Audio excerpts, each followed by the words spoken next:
What's up, everybody? Welcome back to the Holeshot Hustle. I'm your host, Logan Maurer. And I'm Joe Maurer, your trusty co-host, and today we've got a certified unit in the house. Straight out of Southern Idaho, this kid's got farm dirt in his veins and a throttle hand that don't quit. Tyke Taylor, a.k.a. Dozer, is hanging with us today. His first race was in 2022 at the Idaho Dealers Cup, put in 7 motos at 2 tracks in one day. What an absolute animal.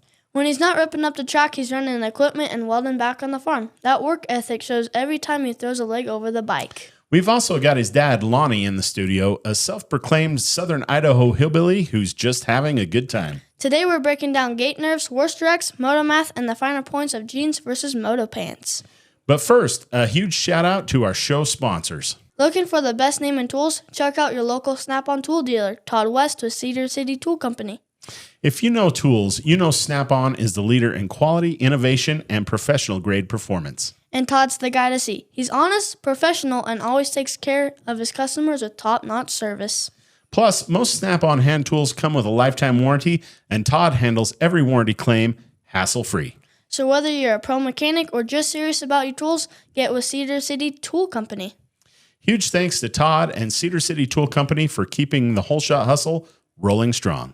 And by Cedar Transmission and Automotive, Southern Utah's drivetrain specialists. From transmissions to transfer cases and differentials, these guys get it done right the first time. When quality repairs are your first priority, Cedar Transmission and Automotive is the one to trust. Big thanks to Cedar Transmission and Automotive for supporting the show. Hey, Dad, you know what time it is? It's Dozer time. All right, let's get it.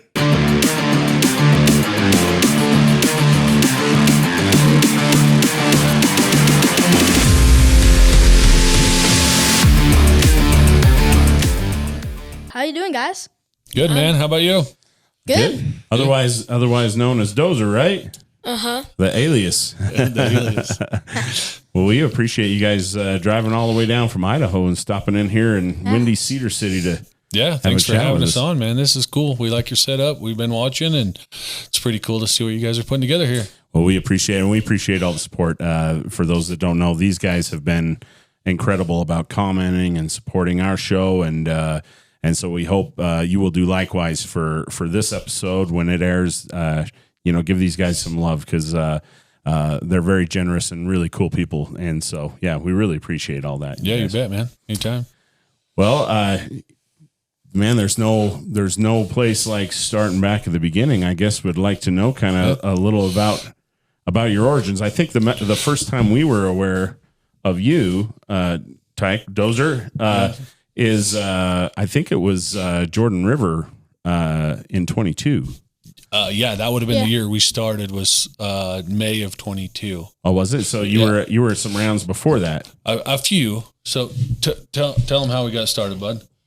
So I bought a KTM 2012 65, and I raced the Summer Series. Oh, the first one we went to was called Idaho Dealers Cup. It's not a series anymore, but it was Skyline Rupert. Oh, okay. And so Braxton Adams, they call him Munchie. Him and Tyke are the same age. We're kind of like shirt-tail relatives, and they were into the racing deal, and I guess Tyke just wanted to go race. And so the first time we went was at the Rupert track, but it was called the Idaho Dealers Cup. Nice. Mm-hmm. How'd that go? It went good. I got 4th place in the beginners division. Yeah. Dang. Very cool. How did you get started with dirt bike? Did you ride a dirt bike, Lonny? Did you?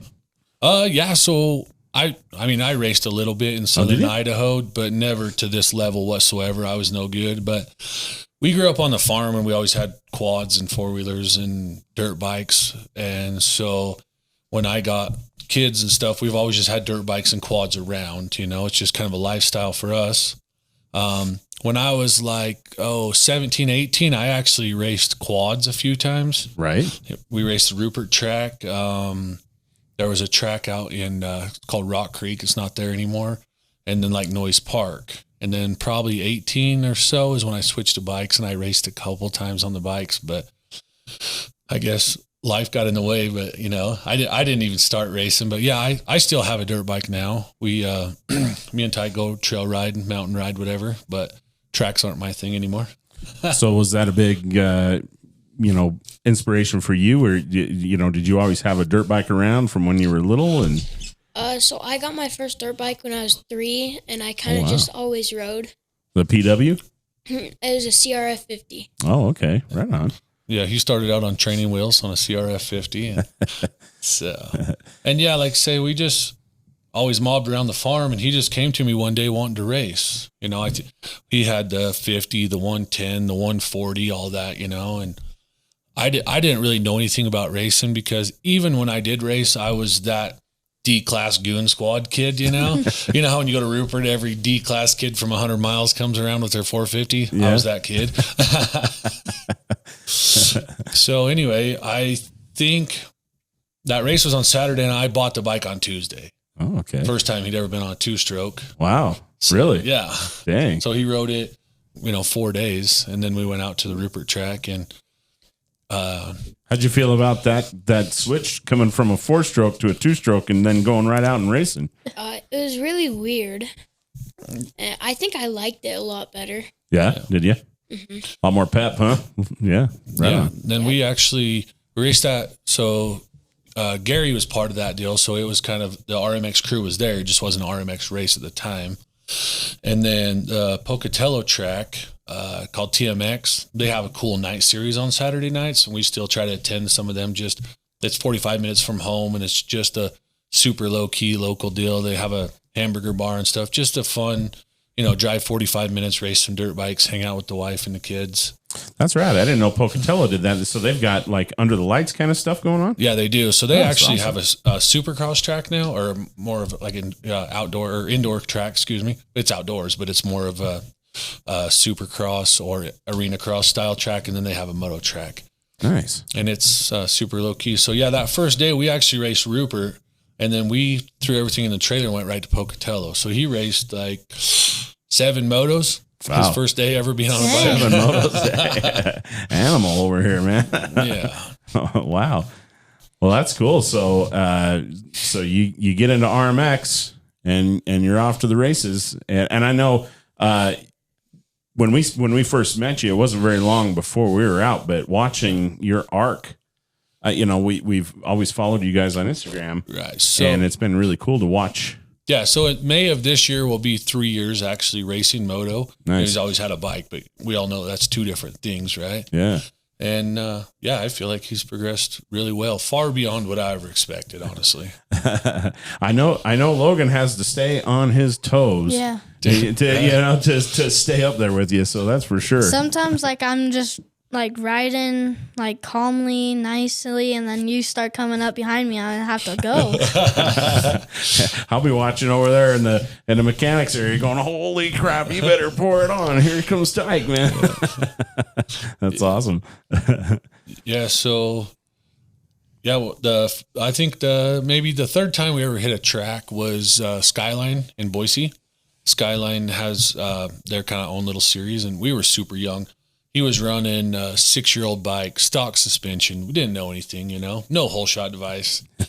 Anyway, we went up there, and there's a group of local Boise kids that run the OCA track and the Skyline track, and they train at them tracks. So they're little badasses on them tracks. They come to RMX and they're very competitive, but on their own tracks, they're very good.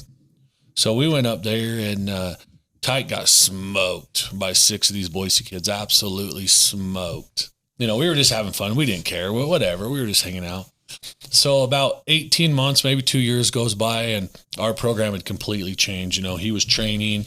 He had actual bikes with built suspension. We actually would, on a program, quote unquote, we went back to OMC, which is the other Boise track, and he pretty much cleaned up. Okay, he cleaned up all of them original 6 Boise kids that day. Oh, really? And I kind of forgot about the whole situation. And I just remember we were pulling out of the gates. He's like, hey, Dad, remember the first time we raced Skyline and them kids whipped me? I was like, yep. He's like, not now. Attaboy. You guys got some cool tracks up there. I like Skyline. OMC, I think we've only been to once, but that's a really cool little track too. Yeah, OMC is one of our favorites. It's super low key. It's fun. It's sandy. Yeah. Just when there's no pressure when you go there, there's no points, no trophies, no end game. You know what I mean? Like they have a series, we don't run it, so it's just moto. You know what I mean? sometimes, I don't know if Logan does, but Tyke will get caught up in the pressure of the moto game, I guess. Oh, I think so, yeah. Yeah, I get caught up. Sometimes, like, when I go to the gate, like, I get super nervous, and I'm like, I gotta do good. I really want that trophy. Then I just sometimes, like, shut down, and then that's when I have a bad moto where I'm kind of panic riding. Get out of the gate and just drop it first corner. And I just have to, like, catch my way up to the pack. Do you perform better when you're having fun or when you're worried about what place you're in? Having fun. Same. Do you have big nerves at the gate too? Sometimes, yeah. Yeah. The few times I've talked to you, you've seemed really like, whatever. Yeah, he's calm on the outside. That's what. do you still get nervous, Logan, at this point? Because, like, you've been to some pretty big races, you know? Yeah, I still get nervous, but not as bad as I used to be because, like, That's not true. it is. So, do you have like a pre-gate ritual, you guys? Or is it kind of just whatever? Before we left the series, we definitely did. I think maybe that last year, I don't remember working it as much, our little pre-gate thing, because he was kind of on top and he wasn't really having like a lot of battles anymore, and he was feeling pretty confident maybe. And he'd been in it long enough, is kind of the way I took it. He'd been in it long enough and had enough of these gate drops and races. I just thought maybe the nerves had finally gone away.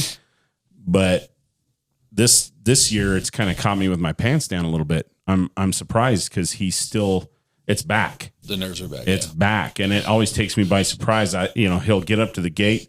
I think everything's fine.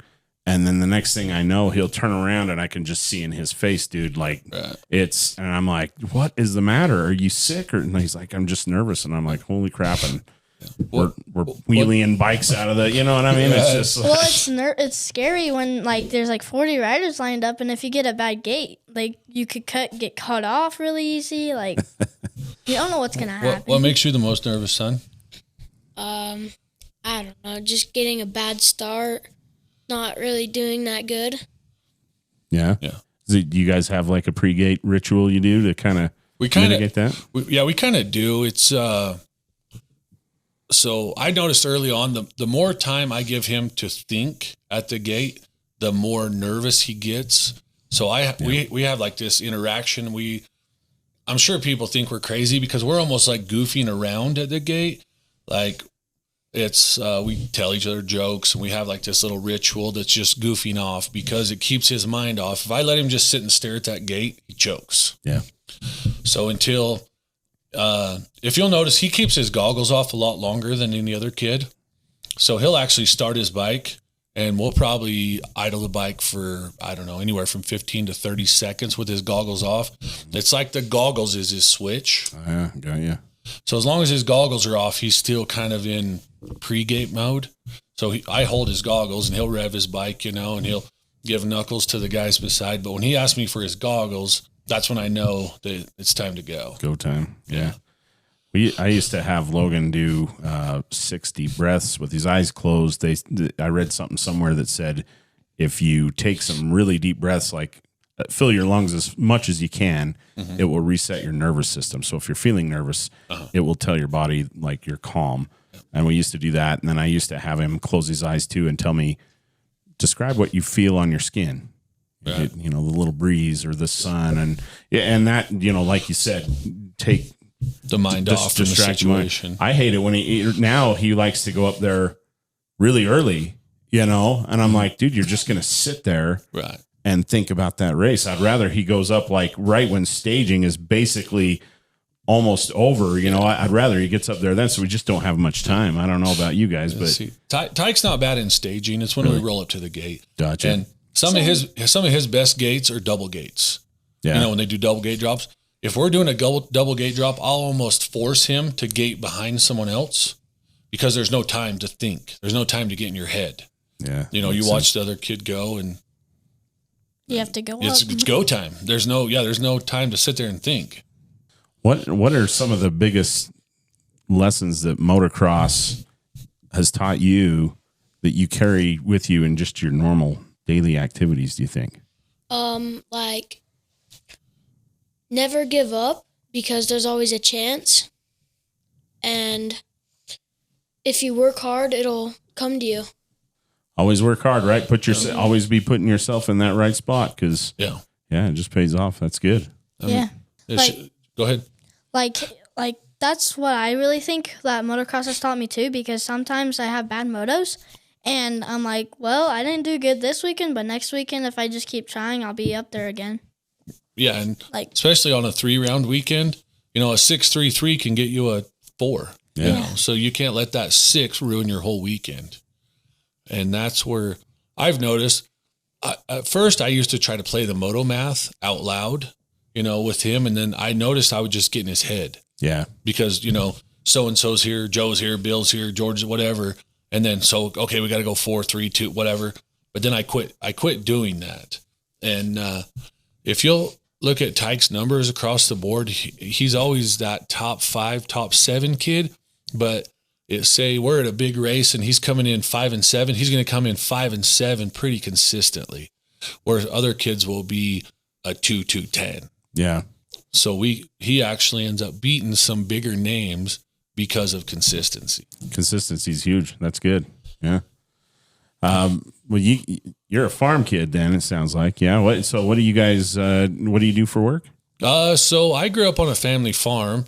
And then when I left the family farm about 18, 19 years old, and I went to college and became a welder and a machinist, and I left the farm for about 7 years. And in that time, I'd established kind of a small little mom and pop fab shop. And then I went back to the farm. So we do the family farm, and it's grown pretty much past a family farm now. And then I still have the fab shop. We do a lot of job stuff. We have CNC plasma. We do powder coating, hand railing. We build semi-trailers. Pretty much anything someone will pay me to do. So you farm in addition to like having a welding. Correct. Oh, Correct. wow. Okay. Yeah. So there's me and my dad and my brother, and we farm close to 6,000 acres. And is it Multiple potatoes? crops. You said? Yeah. So we do potatoes, beets, corn, grain, hay, and then we do custom fertilizer spreading, custom corn chopping.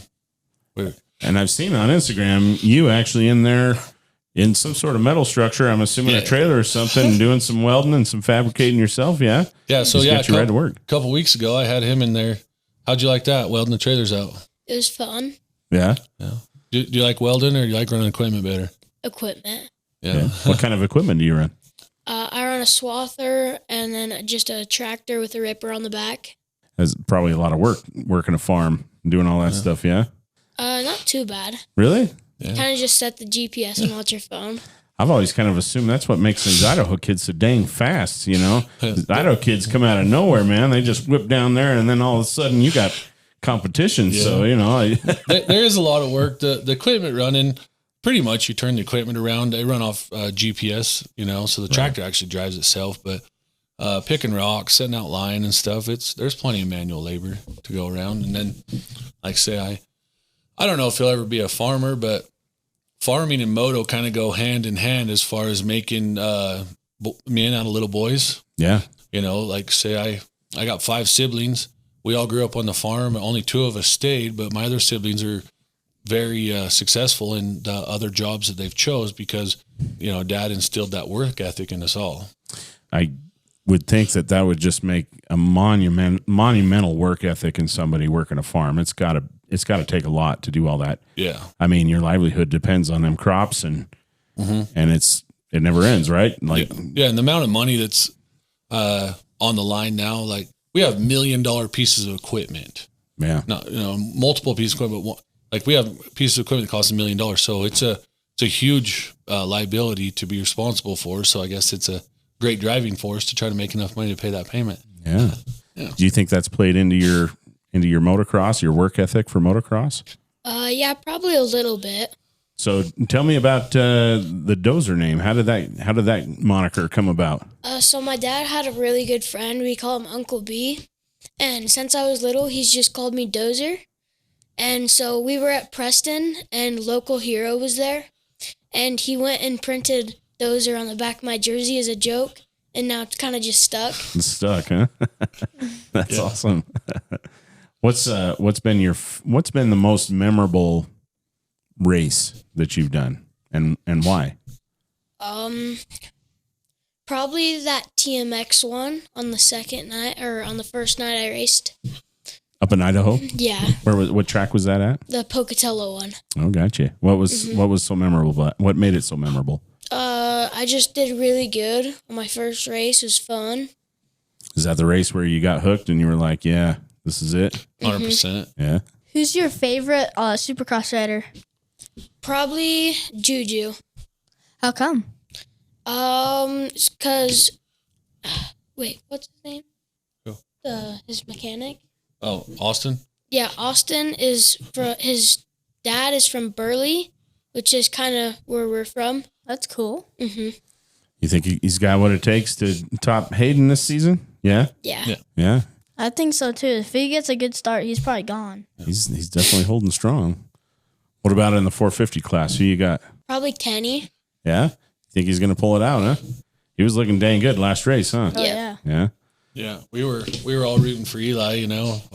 Allegedly, it's his last season, and wants the old timer to go out on top, right? He's a I legend. don't know. I was seeing something today that was talking about he was like, I'm more fired up than ever, and talking about maybe he was going to do it again. I don't know. Oh, wow. That'd be interesting. I don't. You never know if what you read on Facebook or the social medias, you never know if it's true anymore. But I saw something about that, so Yeah. it'd be kind of cool if he did, huh? Yeah. Yeah, it was a bummer. Do you have any crashes that stick out in your head, Logan? Like one of Oh, the yeah. scariest ones? Yeah, probably my second concussion and then on the Mosqu downhill. That one scared me. Like, that really rung my bell.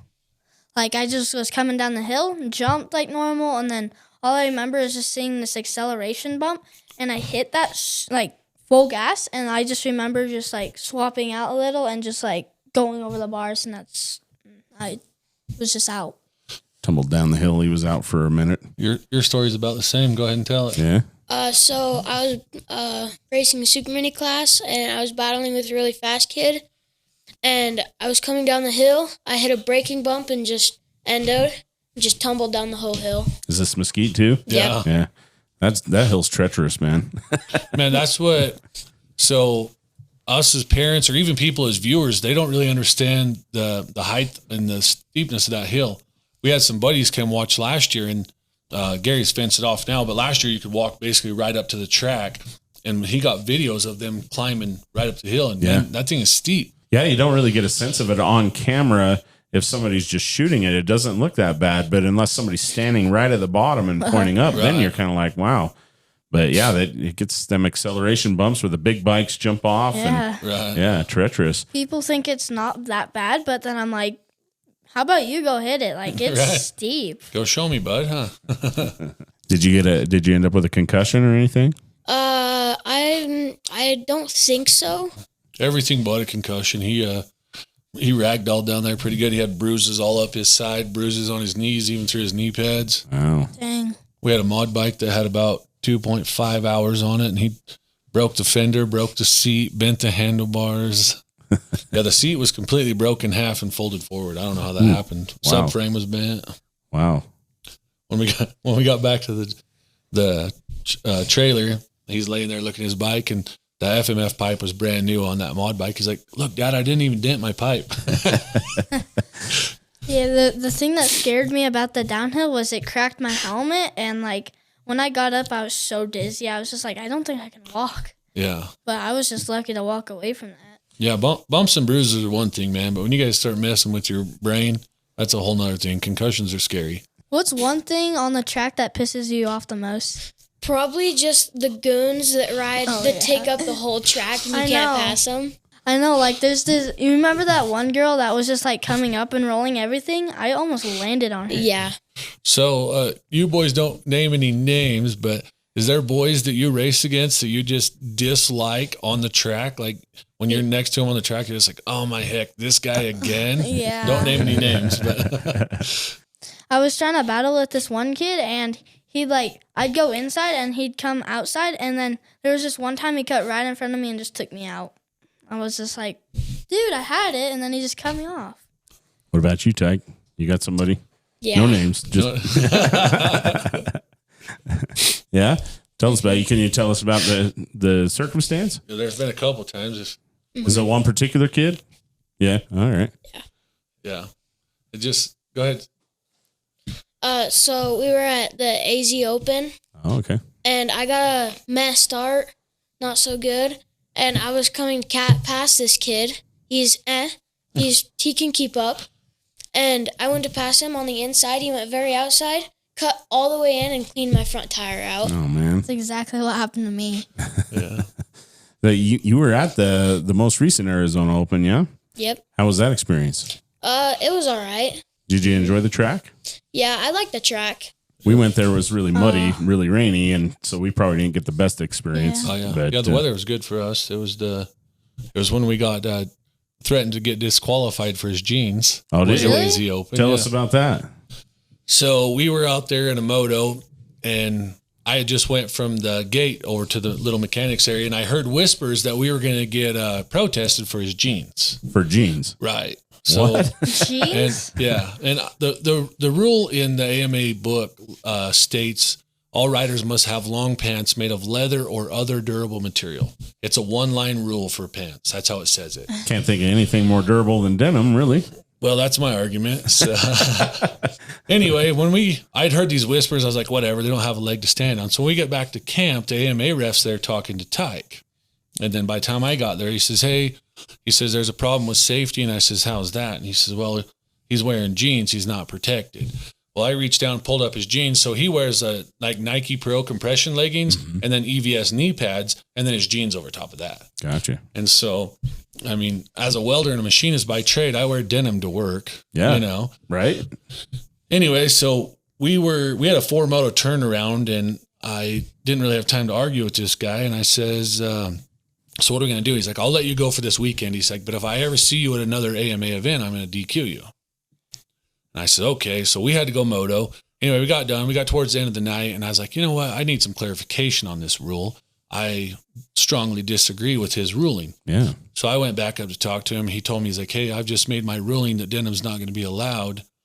And I asked him, so your interpretation of the rule trumps my interpretation of the rule? And he says, yes, I'm the AMA ref. So that's how it stands.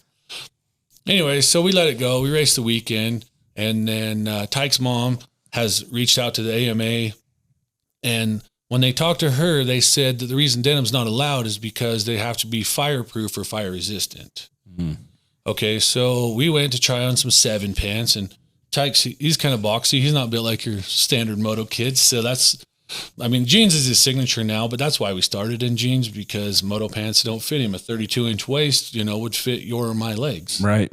Right. So anyway, I noticed a tag on a pair of 7MX jeans that says this garment is not intended to be fireproof, nor is it rated for fire resistance. So I took a picture of this and sent it back to the AMA, and it took me a while to get a response.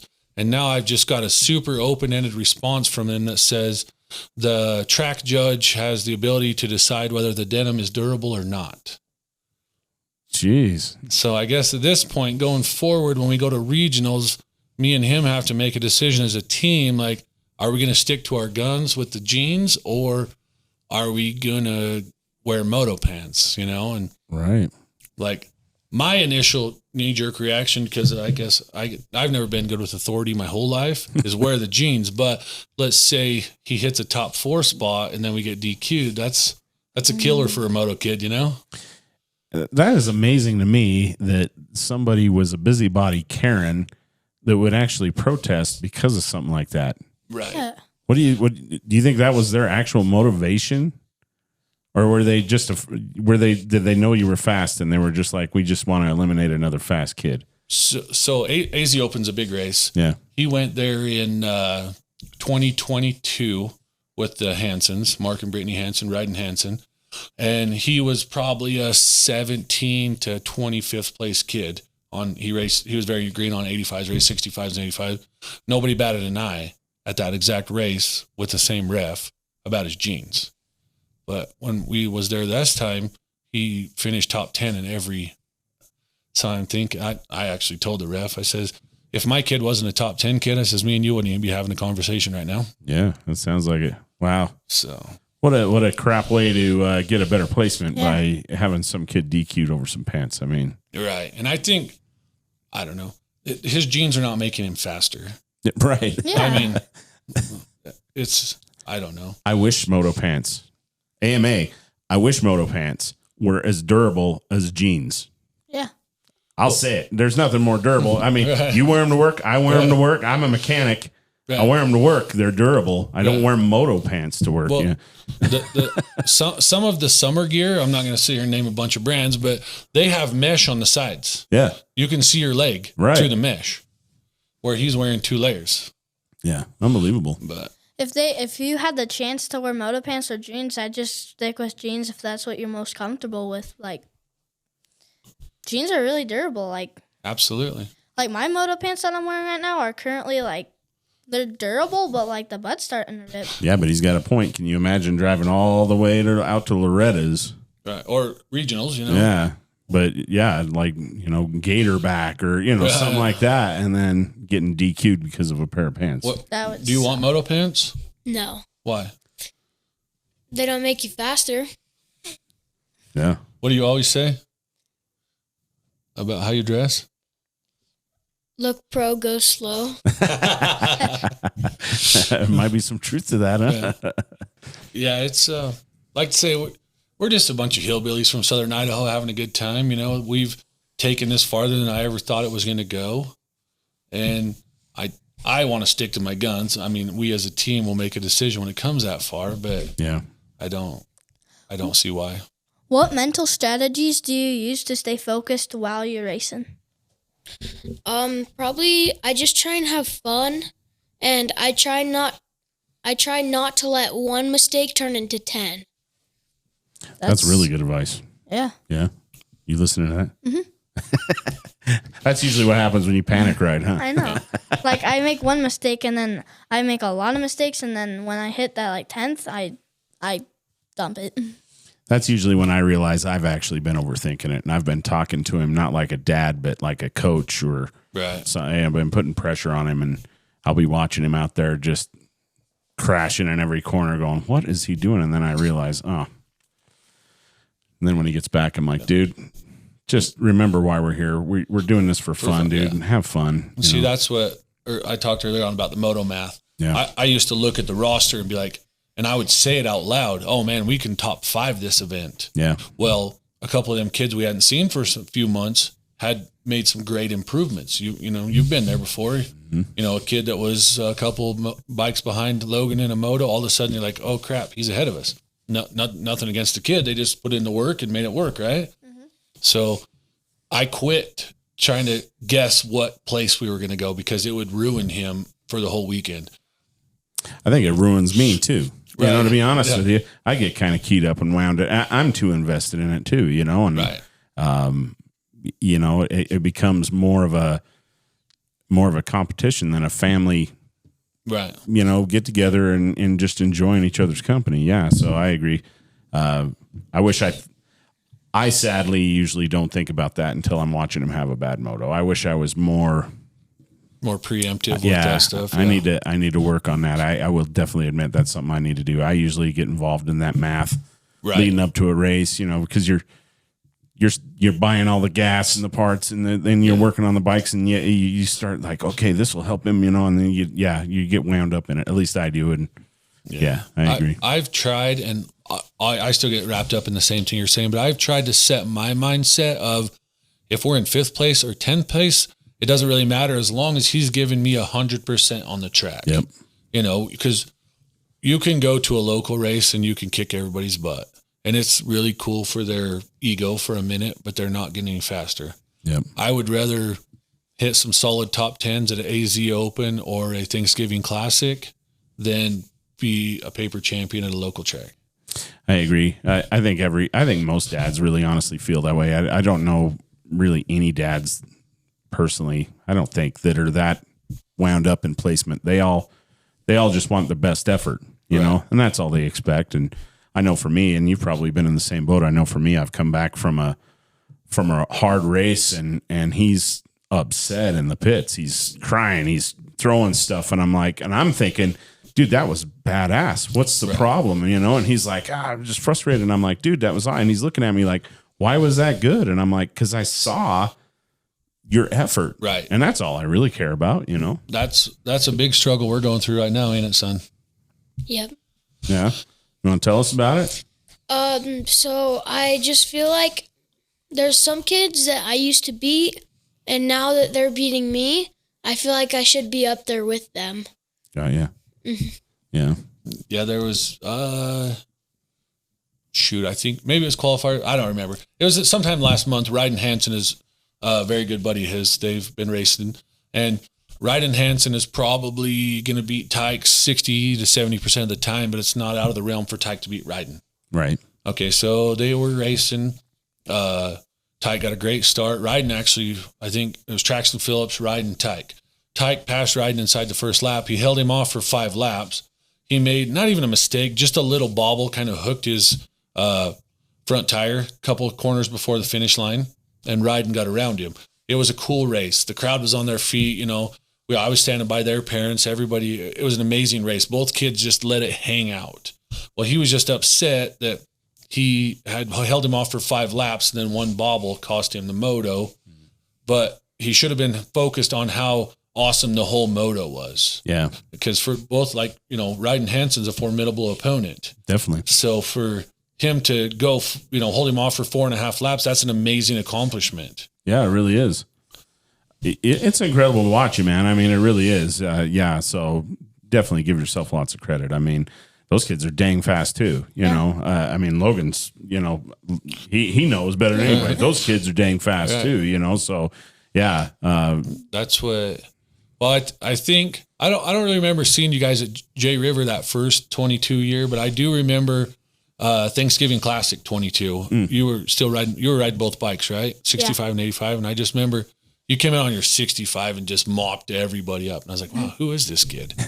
And then we was in one of the heat races, and I think you came out, and I think Sawyer was the only one that beat you. So you were performing very well on both bikes, you know? And I was like, man, this kid's legit. I was really surprised that first year on the 85. We had no expectations. I thought it would take a couple of years to kind of build into it.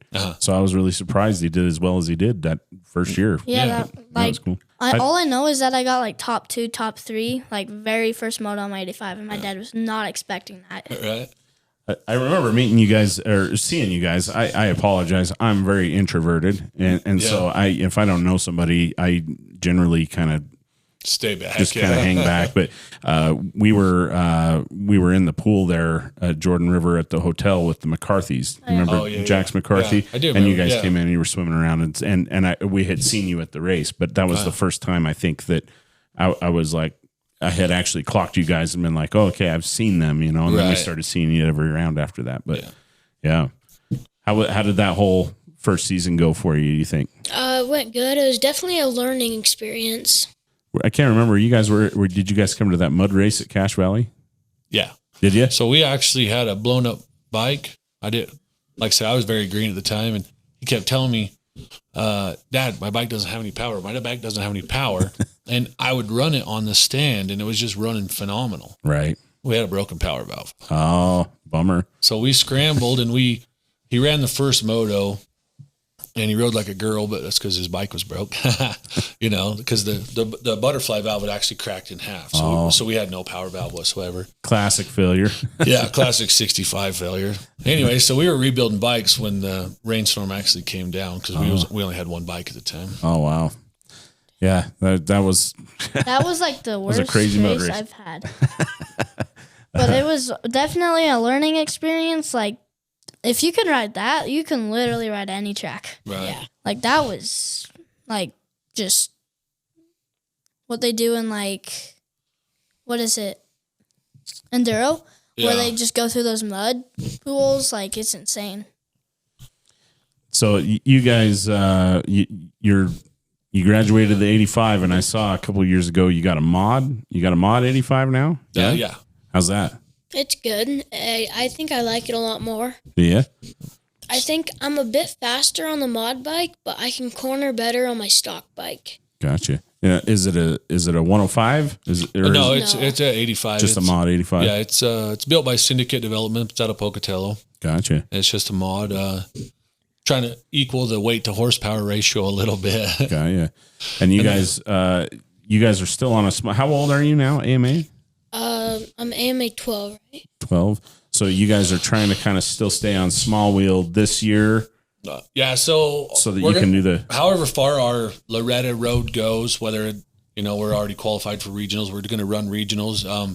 If regionals is our last stop, then we'll switch to big wheels after that. Gotcha. If he happens to punch a ticket, we'll stay on small wheels till Loretta's. I mean, that's our goal. And you qualified at the qualifier down here, I'm sure, right? Yeah.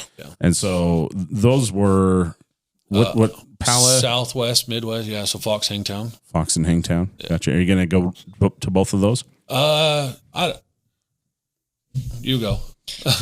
We're probably gonna go to Hangtown maybe, but I don't think we're gonna make it to Fox. When is the Hangtown race? Do you know? So it's the last. I think it's like maybe it's the middle of June, like 13, 14, 15, something like that. Gotcha. Because the past few years when we went, it's went Washougal first, and then Paula, and then Hangtown. Okay. And this year they've switched it up. So the Fox, Paula is the first, and then Washougal's the mid, and then Hangtown is the last. And then obviously, I'm sure you guys are doing World Minis, yeah? Yeah. Yeah. Yeah, that'll be Well, cool. good luck to you getting top 3, because that was been my dream to get one of those big trophies. But I just happened to break my finger, so. Yeah. So you didn't run World Minis last year? No. Yeah, he had his heart set on it. You win all this stuff, but he's just had his heart set on it. All he's ever wanted is one of them big triple tier trophies, no matter what he's been doing, whether, when he was doing jiu-jitsu or whatever, And so, with that World Mini coming up, he was like, I got to get one of them 3 tiers, but not this year. So are you glad to be back now that you're back? Yeah, I'm very glad. Yeah, that's what we've had this discussion about Dad pushing him, quote unquote. Mm-hmm. And I tell him all the time, is like, if you don't want to chase this national series, I don't care. We can scale it back to a Northwest or a local, but if we're going to chase this and I'm going to build you upwards of $10,000 bikes, then I need 100% of your effort. Yep. I'm not going to push you to go down this path. But if you choose to go down this path, then we have to perform 100%. I agree 100%. Logan needs to be pushed a little bit, right? Would you agree with that? I don't like having to do it a lot. You know what I mean? There's a balance there, though. I think I don't know about you, but I do have to push him a bit, and I'm always kind of constantly in a process of trying to let him take more of the reins, let him take more of the control of that, and me back off. And I'm always checking in with him. Because sometimes I moto dad out. Sometimes I freak out. We all do. And, but I'll ask him on the way home. I usually try to I'm sorry, number one, but can you think of any instances where, I'm talking to you about it? Yeah, it was when I think we were coming back from either Mesquite or Bunker Hill, and I just had, that was not my day.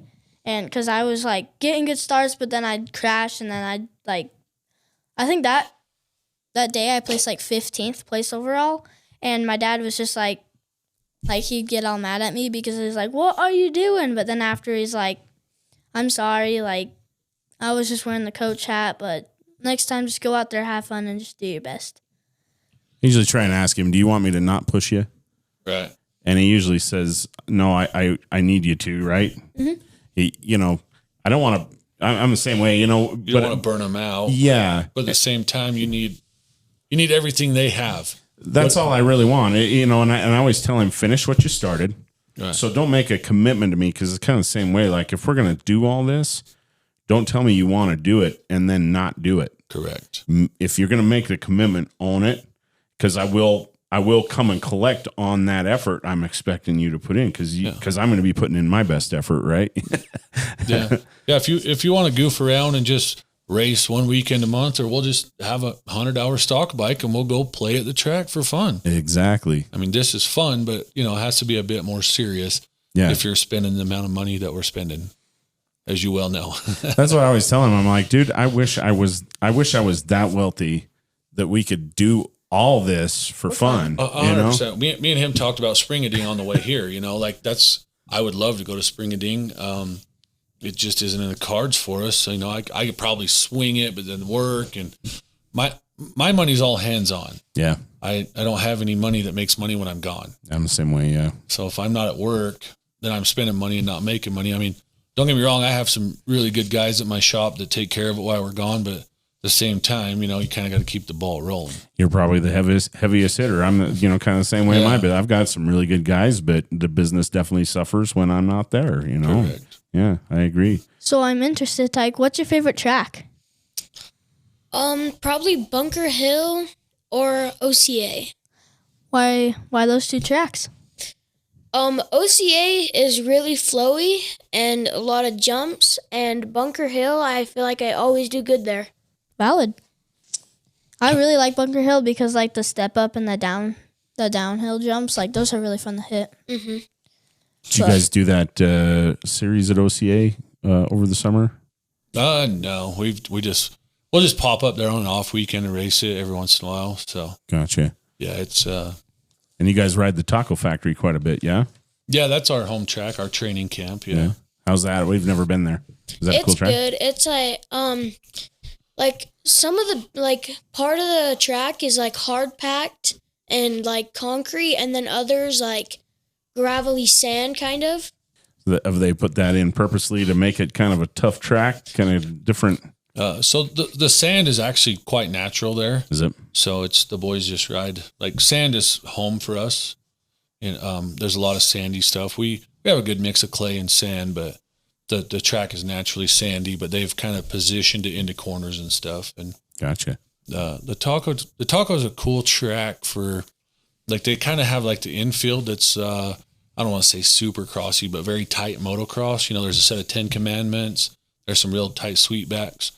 And then when you get out on the backside, it's super open, big hills, So it's a great mix of super tight track plus, some fourth gear sections. Nice. And you guys you're sponsored by Let's Ride, yeah? Yep. And so you get a little bit of access to Jared Brown, Weimer, I expect probably too, a little bit once in a while. Yeah. Yeah. How's that been? Has that been pretty cool to train with those guys? Yeah. Yeah. Do you think you've improved? Yeah, a lot. I know. I think it was probably last year, might have been the year before, but I think it was last year sometime. You put up a video from the Taco Factory, and I remember going through Instagram, and I held my phone over. I was like, dude is ripping. I was showing Logan. I'm like, look at that, So yeah. Yeah. So 2 summers ago, Jake and Jared kind of did a team training, I guess, for the summer. And then Jake kind of stepped back for, personal reasons last year. And Jared kind of took over as, I don't know if the main trainer's right, but Jared was just more on hands with the boys last summer. And it's been good. It's kind of fun as a parent to watch Jake and Jared together. Jared's very soft-spoken, very methodical with his words. And Jake's just an OG hillbilly, he'll scream at the kids and not in a bad way, you know what I mean? Like he's very firm, but he just talks like regular guys talk to the kids, and it's kind of, I don't know, comical, I guess. I'm very authoritarian, so the screaming doesn't really bother Tyke, Right. But it's just funny to watch Jake and Jared together. It's good cop, bad cop kind of deal. Now, I'm not terribly familiar with Jared. He's like an old pro too, right? Correct. So Jake and Jared rode together in that series. So Jared's originally from Nuevo, California, which is just a small town outside of like Paris, Temecula. And Jared was just, he was always like a top 10 guy behind Jake. He was better at the outdoors, so he was one of them guys that he was always there, but just never was the guy. Got ya. And then Jared was plagued with a whole bunch of knee injuries and stuff during his career. So, yeah. What do you do for fun when you're not on the bike? Ride my pit bike. Yeah. Bikes all the time. You probably got, being on a farm, you probably got some good property of your own out there to for sure. pit bike around. Just so we have actually a really nice turn track out at the back of the house now. But when we first started, I made a track out in the corner of the field that was their 65 racetrack, but now they can clear everything on their pit bikes. You got some buddies you ride with pretty regular then, it sounds like? Yeah. Yeah? Do they race too, or they just come ride pit bikes with you? So I have a neighbor that lives like right next to me. He doesn't race. He just rides for fun. And then Jace Coates, I dink around with him a lot. Oh, okay. I've seen him on the track. Yeah. When did he start racing? This is the Winter Series is the first time I saw his name on the back of a jersey too. But so he actually started the exact same day as us by chance. It just okay. Yeah. So, Josh and I grew up in the same town. Like Josh lives on the other side of the river, but still kind of the same town. And I think Josh a couple years younger than me in high school, so we always kind of knew each other. And then our older two girls are 1 year apart, and then our middle girls are the same age, and then Tyke and Jace are the same age. So we always kind of rubbed shoulders at dance competitions and stuff. And like I said, we've always been friendly, you know. And then when the boys started racing, his wife and my wife, they kind of got to stay home and take care of the older girls sometimes. So we started traveling together a lot just to cut costs, you know. And it's kind of been a cool friendship, cool traveling partners. We kind of pretty like-minded. Right on. So what are your goals for this year? I really want to go to Loretta's, but if I don't, I'm not going to be mad because that's a really slim chance. I think you got it. You're fast enough. Like I definitely just think put you in got the a work, really good chance. Yeah. stay calm, and I bet you'll qualify. Hopefully.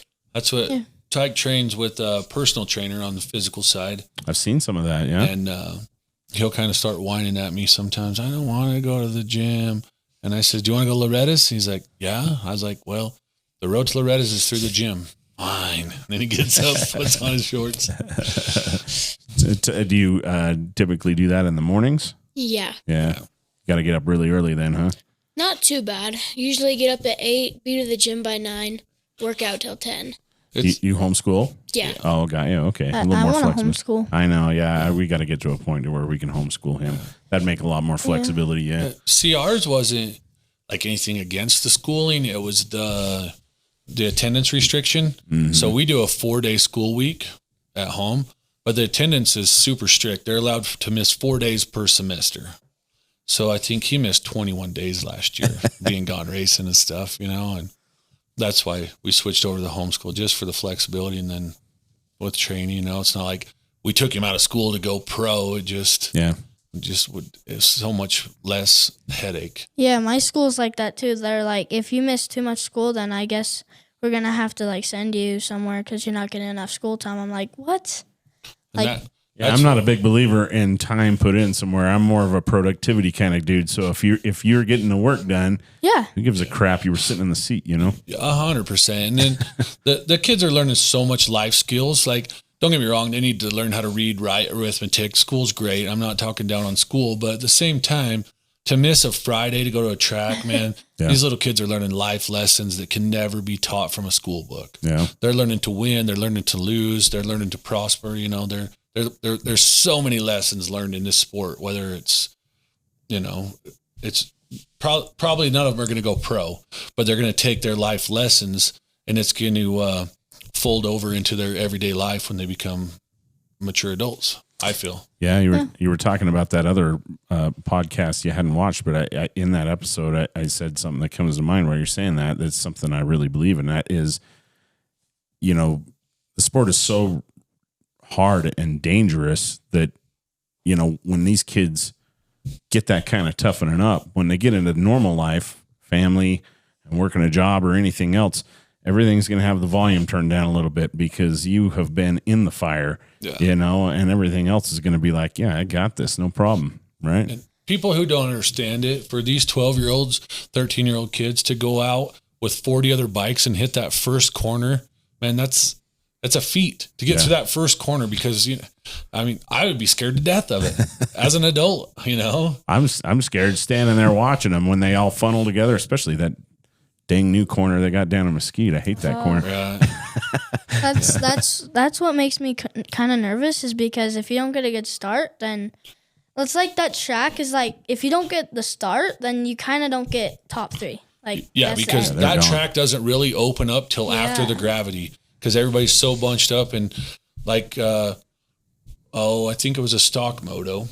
Tyke, I'll take full responsibility for this because of his size, he struggles a little bit with his starts on his stock bike. He'll get a great jump, and then everybody will pull him. And I told him, I was like, man, you got to be more aggressive in that first corner. And I think I pushed him to be too aggressive because he would go from some aggressive moves, and then he'd get his front tire clipped and go down in the stock bike. Mod bike, he's always that 5'7". But the stock bike, if I would have been more patient and let him come out 10 to 15 on the start and then let him ride forward, we probably wouldn't never won a moto. But the one stock moto, he was pissed off, went down, and he rode from 32 to either 9 or 10, I don't believe. But his lap times would have got him a 4th place finish. Dang. Wow. So maybe if Dad would have been more patient and let him start in that 10 to 12, instead of trying to make him be so aggressive in that first corner. I was just going to ask Logan about, I was thinking on the way. So on your controls, your bike setup, how finicky are you with your dad? Like, what do you mean? As far as if your handlebars are exactly the right way, if your levers are the right size, depth, I don't really care that much. Like, I just, like, if they're, like, 2 way up, then I don't like that. But if they're just, like, right here, it's fine. Like, I don't really. I never really mess with him, so he's never really complained. Are you pretty picky? Not too bad, but I like mine set comfortably. Yeah. When we put a new bike together, he's very finicky of how his bike's set up. He doesn't sit and whine about it after the bike's set up. On initial setup, he's like, oh, this one's too high, this one's too low, move it closer to the bars. I love that. I think that's awesome. Yeah. During original setup, once the bike's set up, unless he crashes, he's like, oh, Dad, my levers. He's not that kid. But during the first couple rides, oh my hell, I have the T wrenches out all the time. I feel like I don't get a lot of good feedback from Logan. I'll set stuff up and I'll be like, how is it? And he'll be like, good. And then I won't ever hear anything again until something goes bad. And then all of a sudden, well, my, whatever is off. And I'm like, why are you telling me now? Like, I wish I had a little bit, I wish he was a little bit more little more precise. Yeah. My levers are good. It's just like when it comes to bars, that's when the battle begins. Yeah.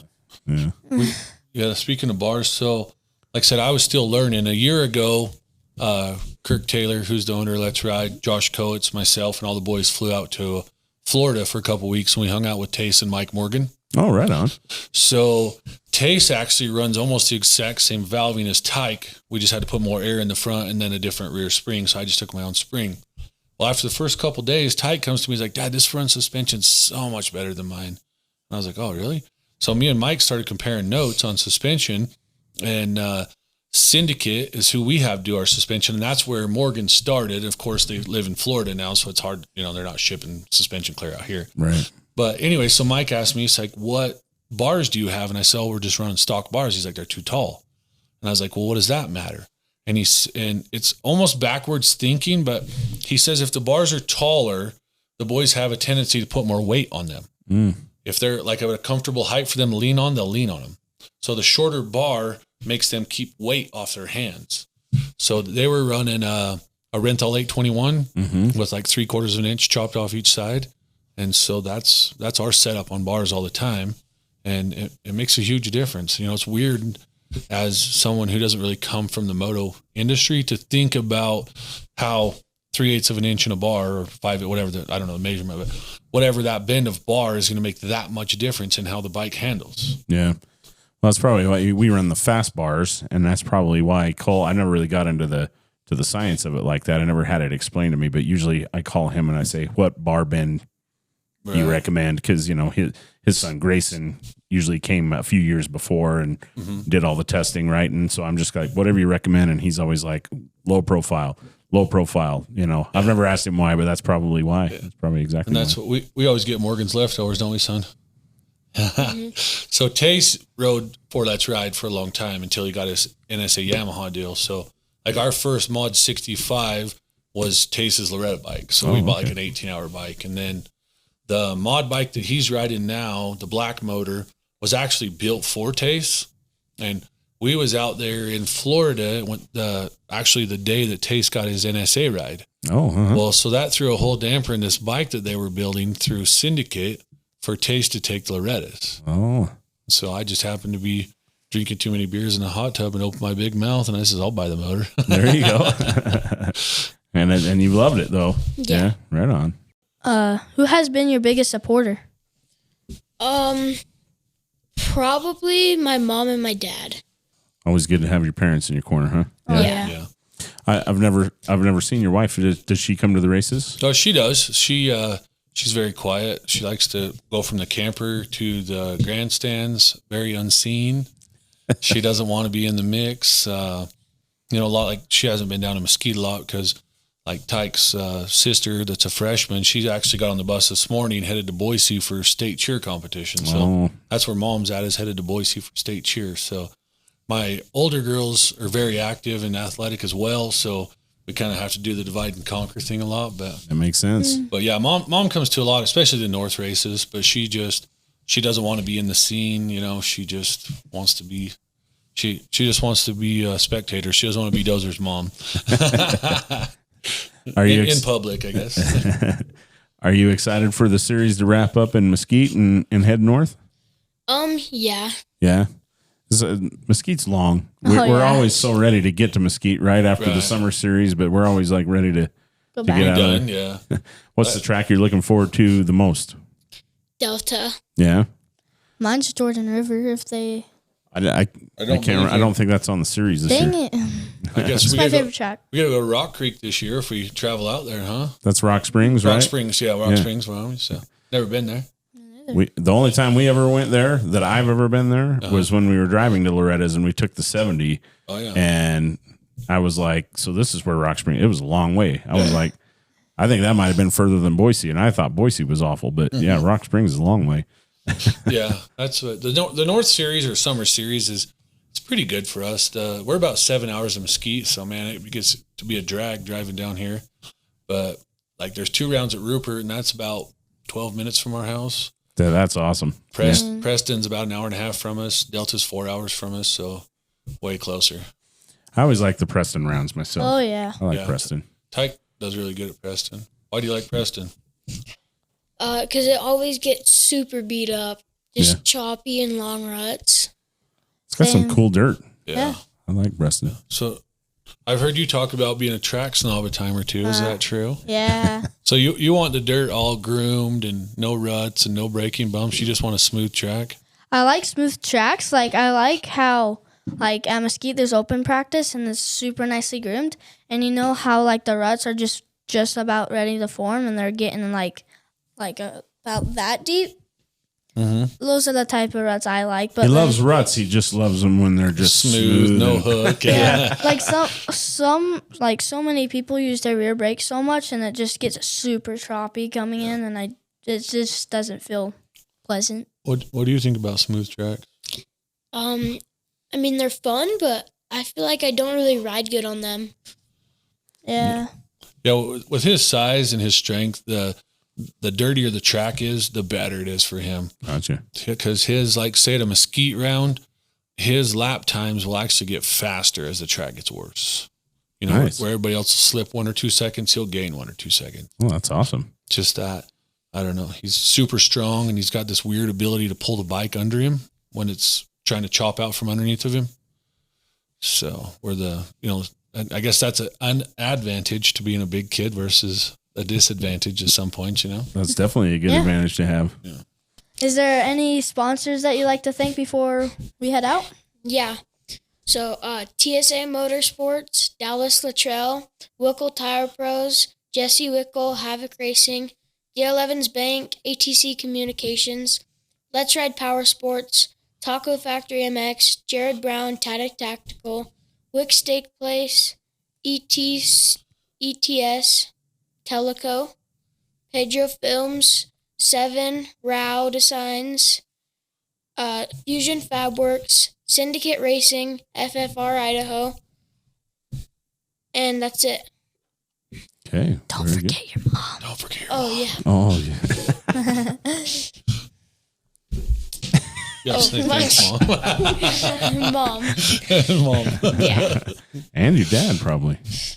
I'm Mom and Dad. I'm just a mechanic in the bankroll. Well, man, it was super cool to have you guys. It was something we've been trying to set up for a while, so I'm glad that you guys were able to make it. And Yeah. we sure wish you best of luck this weekend. For for anybody watching this podcast, it's gonna have already. We're probably about 6 weeks out or so before you're actually going to see this podcast. Yeah, so we'll be like 3 races deep from now. Yeah. So, but this is Tyke's getting ready to go to Mesquite to race round 5 of Moto 86 down at Mesquite, and we wish him the best of luck. Okay. Well, thanks for having us, guys. It's been a blast. Yep, You bet. thank you. Thanks, you guys. Well, this is the end of this episode on the Holeshot Hustle, and we'll see you next time. See ya. Thanks, everybody.